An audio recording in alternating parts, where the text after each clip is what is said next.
Yan mga karancho, magandang hapon. Pasyalan natin ang ating taniman ng kamatis doon sa bukid.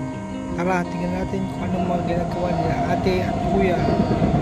Tara mga karancho. Yan, malalago ng ating kamatis. Mga ilang buwan pa lang bumunga na ito. At tingnan natin kung anong mga ginagawa nila. Yan o, pagpasa nyo. Malalago ng mga puno nila. Kailangan araw-araw diligan ito at bungkalin paminsan-minsan at linisin ang mga dahon niya.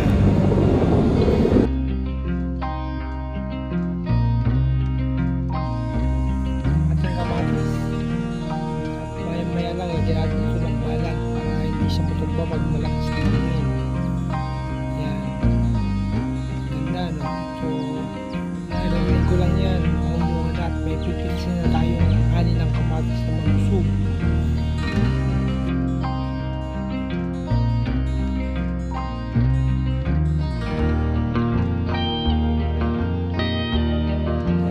Mga karancho, mamaya diligan natin yan, i-open natin yung postos automatic na nag-dilig mo yan. Mainit pa, kaya kailangan pag kayo munang magdilig ka medyo paano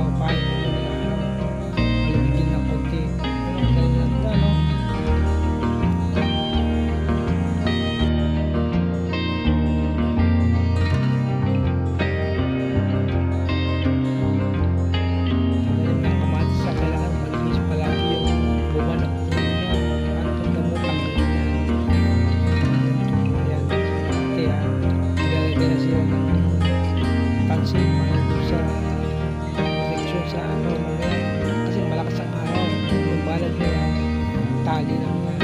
So, bawat po nalagyan namin ng pansin para matibay. Pag gumangin, hindi siya matutumba.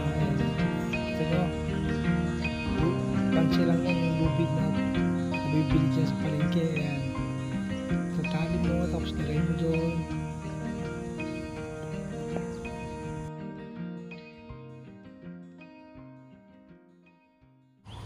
Ang kita nyo na mga karancho, ganda, masyadong maingay dito. Ayan, tapos na yung kanilang mga paglagay ng tali para mamaya, kasi malakas ang hangin yan. Pag medyo matanda na yan, malalaki na yan, so kailangan may tali, tapos lalagyan ng balag para hindi siya matumba pag lumakas-lakas ng hangin. At kailangan nyo palagi lagyan ng fertilizer at diligan ito ng araw-araw para mabago ang ating kamatis at malulusog. Ayan, kaya yan, ang ganda oh. O, kita nyo mga karancho video, paki-like naman at subscribe para lumago ang ating channel sa tungkol sa pagtatanim ng mga iba't ibang puno o gulay dito sa ating bukid mga karancho. Paki-like lang at paki-subscribe. Maraming salamat sa inyong panonood. Susunod ulit ang aming pag-upload.